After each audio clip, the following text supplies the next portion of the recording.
At this point, we now have those 5 rules that constitute our core decision procedure. 2 rules for conjunction, 2 rules for disjunction, and 1 rule for negation. Now we can use each of those rules in isolation, we can use them over and over again recursively, and we can use them in combination.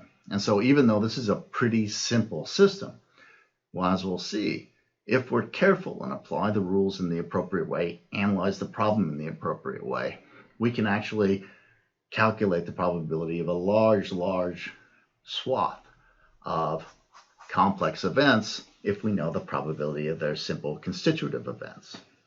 But a scenario that we really haven't considered at this point is, what do we do if we've got a probability for something, but then we get some new information and we want to see what the impact of that new information has on our probability?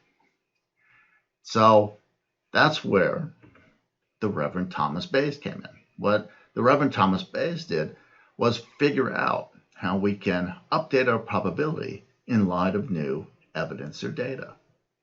And what he did was come up with a way to recalculate F over N for any particular simple event given new evidence.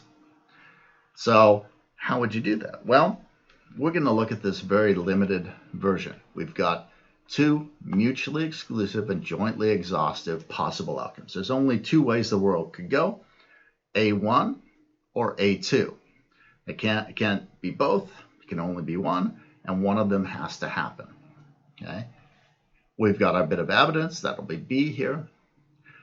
So if we had an estimate for A1, and now we get this new evidence, we want to figure out our new probability, and that probability would be the conjunction, A1 given B. Okay? And so we take our prior probability, the initial probability we had for A1, and we multiply it by the probability of B given that A1 is true. That conjunction is the new probability for that event, but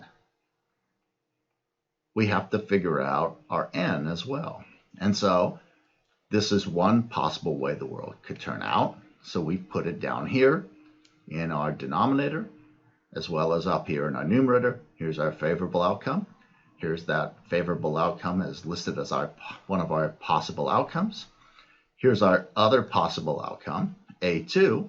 The probability for A2 now will be that initial probability times the probability of B, that evidence, given that it was A2 that was true. And remember, they're jointly exhaustive. So if A2 is true, A1 isn't. So these are 2 mutually exclusive, jointly exhaustive possibilities. And so the probability of this one or this one can be calculated by just adding them together using the restricted disjunction rule. This gives us our new N. This gives us our new F. So let's see how this would work in an actual problem. Suppose Bill takes an HIV test, and that HIV test has a 95% accuracy. So 0.95% of the time, it'll give you a correct result, whether that's a positive or a negative result. The incidence of HIV in the population is 1 in 100. Now, Bill's test comes back positive. Bill wants to know, hey, what are the odds that I'm HIV positive given that I got this test? Now, you recall from the inferences lectures that when you ask people to estimate this, come up with a number, they tend to anchor around the accuracy of the test. So it'll be in the 90s or so. We'll use Bayes' theorem to calculate that probability, and as we'll see, we get a quite different answer. So the first thing we have to do in using Bayes' theorem is we have to identify the variables for the formula and then assign numerical probabilities to them. So our previous probability, our initial probability that you're HIV positive, well, we said the incidence in the population is 1 in 100. 1 person out of every 100 was HIV positive. This was true at one point in the United States. I don't know what the actual number is now. And so the probability of A1, initial probability, 0.01, 1 in 100. the probability of a positive test given that you have HIV. B is our positive test. A1 is positive for HIV. Our test is 95% accurate, so the probability of getting a accurate negative or positive is 0.95. What about the probability of A2 of being negative for HIV?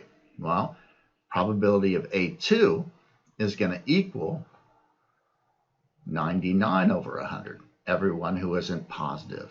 That's our prior probability for being HIV negative, A2, 0.99. What's the probability of getting a positive test given that you're HIV negative? In other words, a false positive. So the probability of a positive test given that you're negative, that's going to be all the inaccurate tests, or 0.05. 5 out of 100. So now we've identified our variables. We've assigned them numerical probability values, and we should then plug those into Bayes' theorem.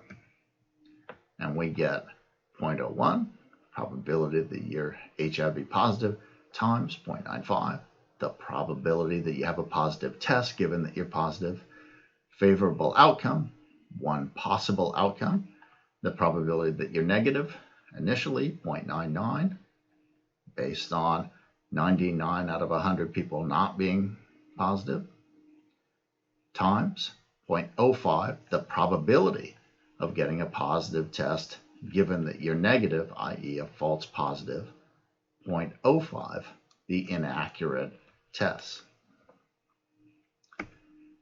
Now, all we have to do is solve for that equation.